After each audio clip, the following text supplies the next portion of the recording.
പന്നം പിള്ള എത്താൻ ജയിലിനകത്ത് quotation business നടത്തുവാ. എന്നതാ ദാണ്ട ദേഹത്തോട്ട് കളിച്ചാലുണ്ടല്ലോ താൻ ആരുവാ?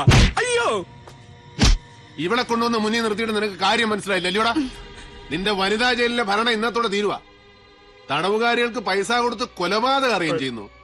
ആയുസ് ഒടുങ്ങുന്നവരെ നീ സെൻട്രൽ ജയിലിനകത്താണ്. എന്റെ പൊന്ന് ഡേവിഡ്, അപ്പൊ നിനക്ക് എന്നെ അറിയാം. ഇത്രയും വെയിറ്റ് ഇട്ടിടിക്കാൻ കോട്ടയത്ത് പിന്നെ വേറെ ആരാ ഉള്ളത്? ഒരബദ്ധം പറ്റിയതാന്നേ. എല്ലാം തത്ത പറയും പോലെ ഞാൻ പറയാം. എന്നെ മാപ്പ് സാക്ഷിയാക്കി വെറുതെ വിടണം. പിള്ളേര് 4 ഒന്നുപോലും പച്ച പിടിച്ചിട്ടില്ല. അമ്മാച്ചായ പാവാ പ്രാരാബ്ധകാരനാ. പുള്ളിയെ വിട്ടേക്കാം. പുള്ളിക്കാരൻ ബൈനാക്കോഴ്സിലൂടെ പെണ്ണുങ്ങളെ കുളി തന്നെ കണ്ട് ജീവിച്ചോട്ടെ. എല്ലാം ഞാൻ പറയാന്ന് പറഞ്ഞല്ലോ. പൊന്നണ്ണന്മാരെ, എന്നെ ഇനി തല്ലല്ലേ. വർഗീസ് MC പോളിന്റെ നിഴലായി നടക്കുന്ന മലങ്കരയുടെ നേതാവ്.